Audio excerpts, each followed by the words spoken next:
Eu disse que era rapidinho, estamos de volta com o seu programa Entrevista Coletiva, recebendo hoje, tendo a honra de receber a Eliane Chunacalo, ela que é presidente da Federação dos Povos e Organizações Indígenas de Mato Grosso. A gente estava conversando aqui sobre esse primeiro ATL, né, que é o Acampamento Terra Livre, sobre a audiência pública que a casa fez, um pouquinho sobre a história da luta indígena, inclusive na separação semântica de índio e indígenas. Então, se você perdeu esse começo, que está muito rico, você pode entrar lá no YouTube, youtube.com/TV Assembleia MT, e assistir quando e onde você quiser. Tá? Este é o segundo bloco. E eu queria passar a palavra para o Luke Marlon, que nos acompanha também, que quer fazer uma pergunta ainda dentro do ATL. Luke, fique à vontade. Bom, Cláudio, é porque nós falávamos então agora há pouco, né, a respeito desse movimento que acontece aqui na praça, uma praça histórica. Eu acompanhei, foram quase que 4 horas de uma audiência pública a céu aberto. Os carros passavam de lá para cá, o povo via, a imprensa participou de maneira geral. Bom, Raoni esteve lá presente. O que acontece depois disso?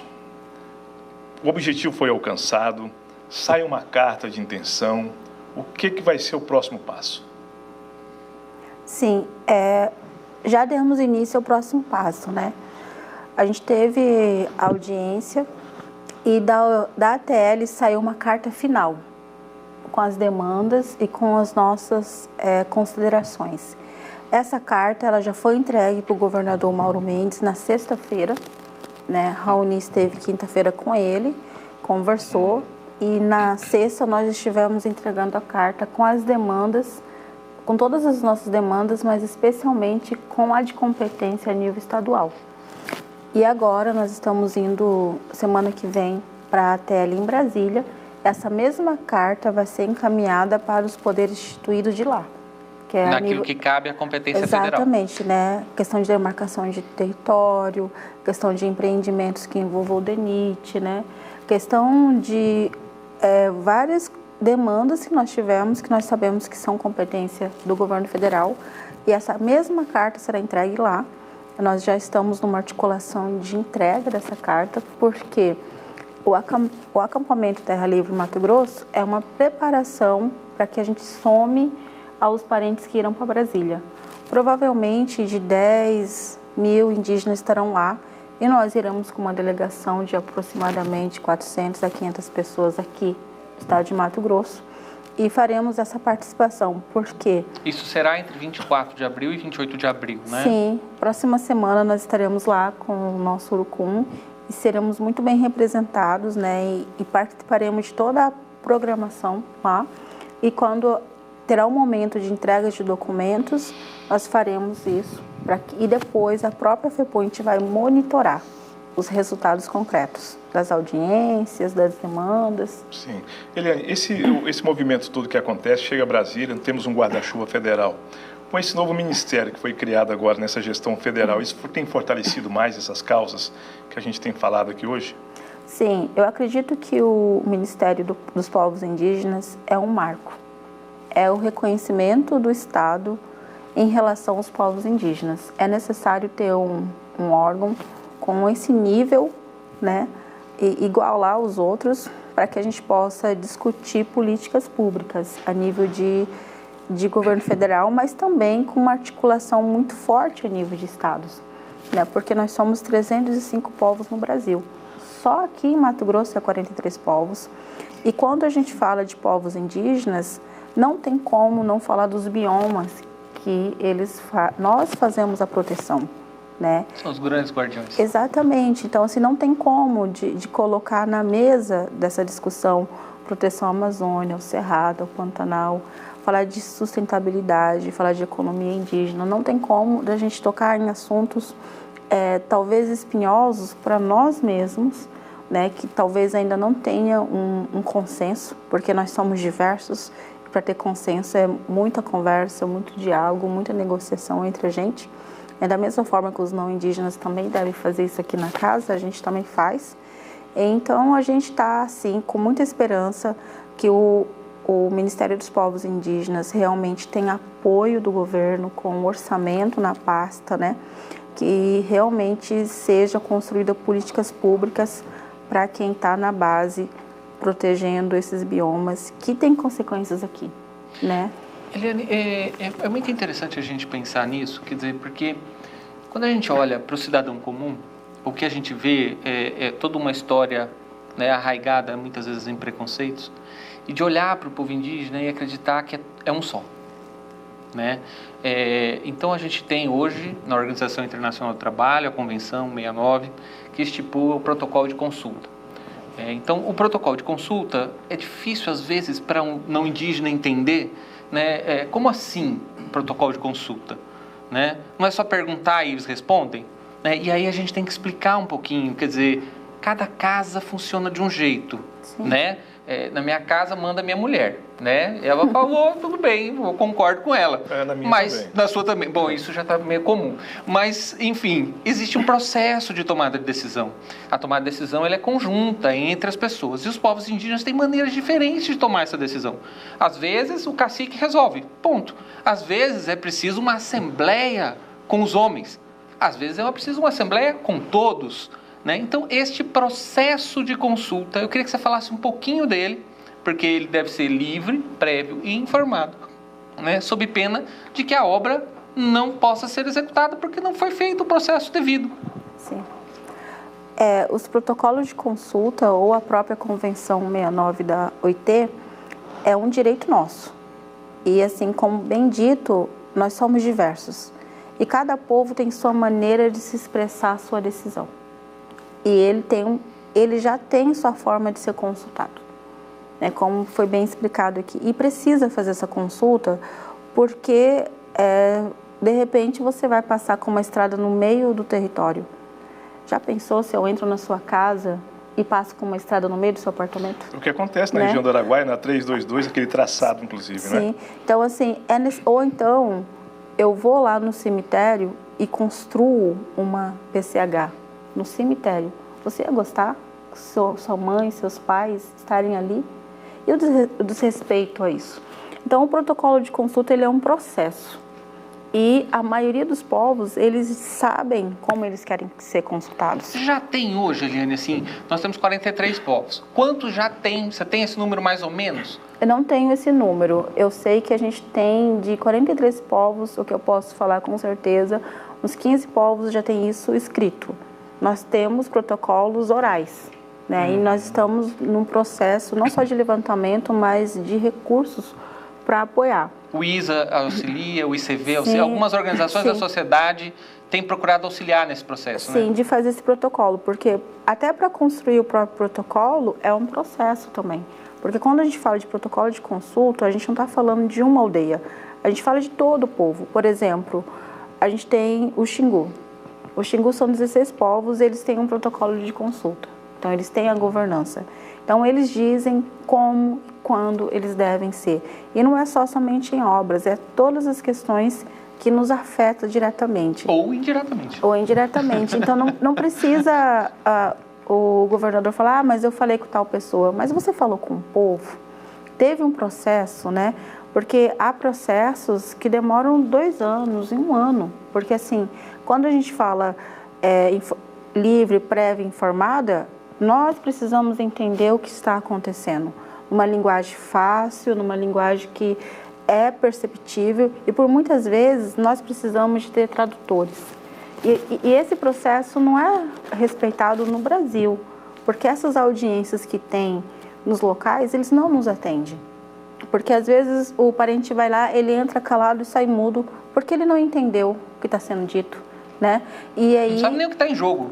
Aí as próprias autoridades que são responsáveis por fazer essa consulta dizem que já nos consultou e não nos consultou. É um processo e isso é necessário, porque eu não entro na sua casa e abro sua geladeira sem a sua permissão. Então, não entre nos nossos territórios sem falar conosco, porque é a nossa casa. Então, é isso. Deixa eu te perguntar, quando a gente então fala desse movimento todo, qual foi o desafio maior trazer esses 45 povos, etnias, para esse encontro aqui em Cuiabá? Porque penso eu que existe uma comunicação, logística fácil, né, Lucas? Uma logística fácil com 910 mil quilômetros quadrados. Pois é, né? 141 municípios, né? Como é que vai para vocês na realidade, então, dentro do nosso quintal? Assim, aqui a gente tem muitos desafios, né? A FEPOINT, ela primeiro lançou a ideia internamente e a gente viu se as lideranças compravam a ideia. Porque a gente não é porque eu sou presidente que eu vou fazendo, não, eu preciso de ter um diálogo com a minha base. E quando a gente disse, vamos fazer a tele, porque a gente precisa, desculpa, a gente precisa movimentar o nosso estado, precisamos mostrar que nós estamos aqui. As lideranças falaram, então vamos. Né? Foi assim, bate pronto? E assim, vamos. E aí com isso, nós garantimos a estrutura e cada povo se organizou com seus parceiros, com a FUNAI, com o IDCEI, com outras ONGs, né, aliadas, e vieram. Ou muitos vieram com dinheiro do bolso. E a gente aqui se movimentou para garantir alimentação, para garantir as tendas, para garantir a segurança, né? A gente fez tudo dentro da legalidade. Eu sei que alguém falou, não é para pagar aluguel, mas assim, nós fomos lá na Secretaria Municipal pedir autorização da praça, nós fomos falar com os amarelinhos, nós estivemos na polícia, a polícia estava sempre lá, né, passeava lá, então assim, a gente sempre comunicou todo mundo. Cumpriu o protocolo branco. Exatamente, porque assim, nós não iríamos... existe uma coisa que a sociedade não entende. Nós temos hierarquias internas. Então, nós não iremos desrespeitar a hierarquia de vocês. Então, a gente sempre vai cumprir. A gente só vai deixar de cumprir essa hierarquia quando alguém infringir a nossa. Então, assim, a gente vai fazer a tela, então vamos ver o que precisa.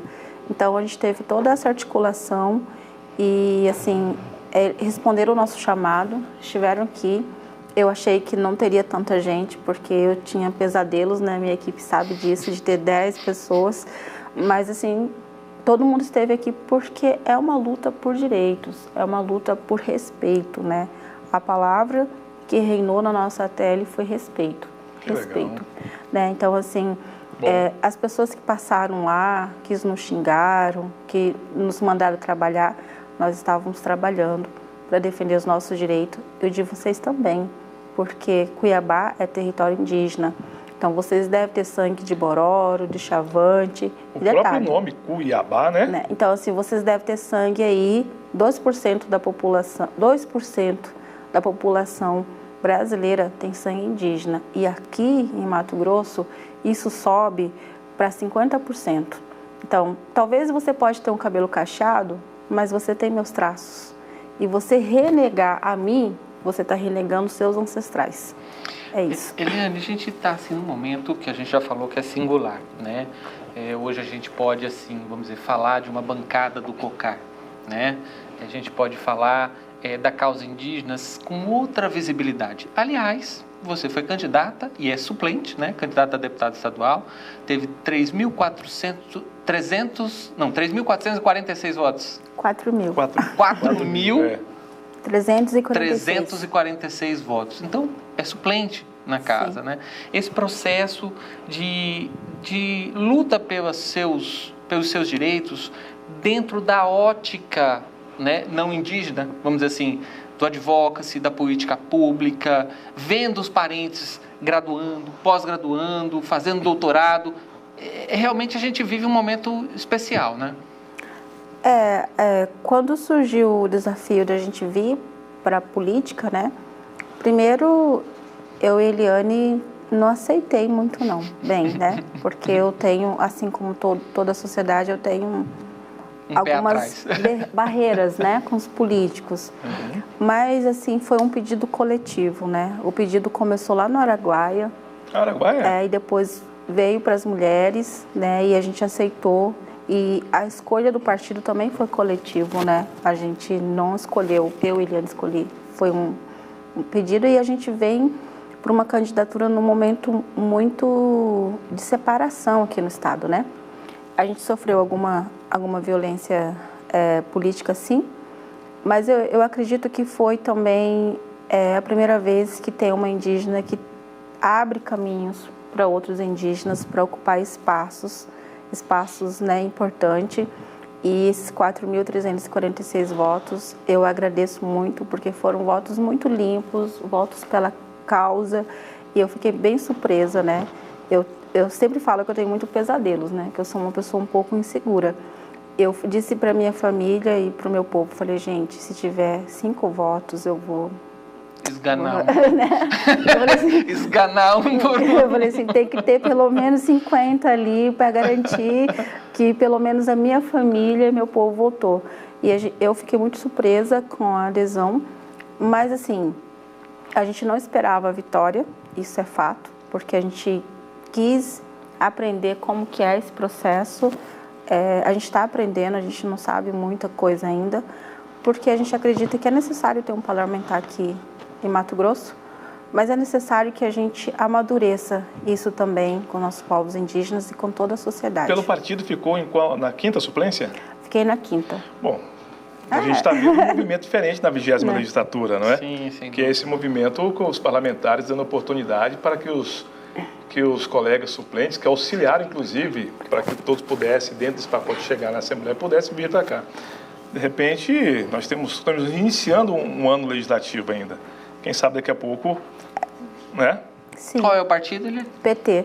Então, a gente está nessas conversas, como eu disse, né? Eu já saí de uma campanha eleitoral e fui para outra, que é da presidência da FEPOINT, que também foi bem dura, né? Foi bem difícil a gente vencer e a gente venceu, né? E eu tive apoio de grandes lideranças como Raoni para vencer esse apoio, das mulheres também, e de outras lideranças que acreditaram na Eliane Chunacalo, né, nesse preparo. E como você bem disse, nós estamos nos preparando para ocupar esses espaços com conhecimento não indígena, mas com conhecimento ancestral. E é isso, né? Eu não sei como que o partido vai decidir, a gente não conversou, mas se for a vontade dos meus sagrados, a gente ocupa. Se não, eu continuo na presidência da FEPOINT fazendo o que as lideranças querem que eu faça, lutar. Eliane, deixa eu te perguntar, presidente da Federação dos Povos Indígenas de Mato Grosso, né, é uma representatividade significativa para o nosso estado, e a tua relação com o Ministério, como é que está? A minha relação é boa, porque eu faço parte da Amiga. Amigas são as guerreiras da ancestralidade, na qual a Sônia comanda, né, a Sônia Guajajara. Eu sou mulher terra igual ela é cofundadora, eu sou uma das cofundadoras. E a nossa relação sempre foi muito boa, né, de luta, de companheirismo. Então, nós temos tido, sim, o Ministério dos Povos Indígenas tem tido abertura, tem tido diálogo com o Mato Grosso, né? Elas já estiveram no Xingu, não puderam estar na nossa audiência porque a gente decidiu muito em cima da hora e a agenda em abril é muito complicada, mas eu já estive em outros momentos com ela. Eu estive na reunião da pré-campanha junto com o presidente Lula e com ela. A Amiga lançou 15 deputadas de vários partidos, eu era uma das. Né? Então a gente tem uma relação muito próxima e, como eu disse, né, eu estou como presidente da FEPOINT e a gente vai ter um diálogo institucional muito bom, mas a Sônia, ela é a inspiração e ela segue sendo a nossa liderança de maior respeito aqui no estado. Então eu acredito que a gente vai ter ela, a Joênia, que também é uma liderança importante e é presidente da FUNAI. Pela primeira vez em 50 anos nós temos um presidente indígena e mulher, e nós temos também o presidente da CESAI, que é um homem. Então eu vejo que a pauta agora é indígena, mas eu vejo que tem mulheres potências comandando e dirigindo. E me desculpe os homens, mas as mulheres, quando elas estão à frente, elas têm um olhar de cuidado, né, e um olhar muito democrático também, porque nós não estamos aqui para competir com os homens, nós estamos aqui para somar e caminhar juntos. Então eu estou bem esperançosa e a gente tem um bom diálogo com elas também. Eliane, a gente está caminhando para o final do programa e eu queria te perguntar uma coisa que é delicada. Você falou dentro do programa sobre a dificuldade de estabelecer consensos, né? Então, assim, para eu chegar a ter uma federação representando 43 povos, eu imagino quanto suor, lágrimas, né, foi dentro desse processo. Sim. E a gente olha, por exemplo, alguns povos hoje trabalhando, por exemplo, com a soja, outros que defendem o garimpo. É meio surreal, mas né, existe. Então, esse processo de definição do indígena em relação à atividade econômica que ele pode vir a desenvolver dentro da sua região, alguns falam, tem que deixar porque pode arrendar, qual que é o problema? O problema é que o capital corrompe tudo, né? Isso eu digo de antemão. Mas como que é isso dentro da federação? Existe um processo discutindo essas questões em relação às atividades econômicas? Porque, por exemplo, nós temos o pagamento por serviços ambientais, que de repente pode vir, ou o mercado de carbono, e tantas outras formas mais sustentáveis, né, do que uma cultura uma monocultura ou mesmo o garimpo, né, com o extrativismo básico. Primeiro é dizer que a própria FEPOINT está em discussão da economia indígena. Economia indígena para a gente é o conceito de que a gente produza e esse resultado, esse recurso seja investido em coletividade. Segundo, que nós respeitamos os nossos parentes que têm outras opções. Se é o povo que decidiu ir para a monocultura e ir para o garimpo, a gente respeita.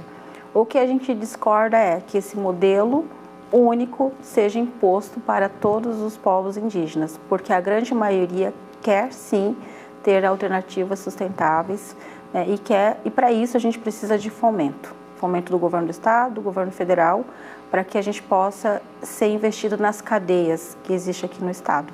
Então a gente tem uma discussão interna, nós estamos em diálogo, mas nós sabemos que precisamos respeitar o povo que escolheu essa alternativa, esse povo precisa nos respeitar e a nossa grande luta é que não seja imposto um modelo único para a gente, porque nós somos diferentes e a grande maioria dos povos aqui no estado de Mato Grosso querem outro tipo de economia que respeite a natureza, que respeite todo essa biodiversidade que nós temos, e nós temos alternativas para isso e precisa de vontade política, precisa de investimento, precisa de fomento, né? E a gente tem dialogado isso com o governador, através da Cefaz e outras secretarias, e no cenário nacional a gente sabe que a proposta vai ser investimento na PNGAT, que é uma lei que foi criado por nós e para nós, que a gente espera que saia do papel. Bom, grato pela presença, obrigada. Grato pela aula, o microfone é seu, né, para falar por vocês, e a gente quer ouvir, quer aprender mais, né, Luque? Eu acho que esse é o caminho, né, o respeito. O que eu tenho para dizer, eu estou muito grata por esse espaço, é um espaço não dado a Eliane Chunacalo, mas aos povos indígenas de Mato Grosso.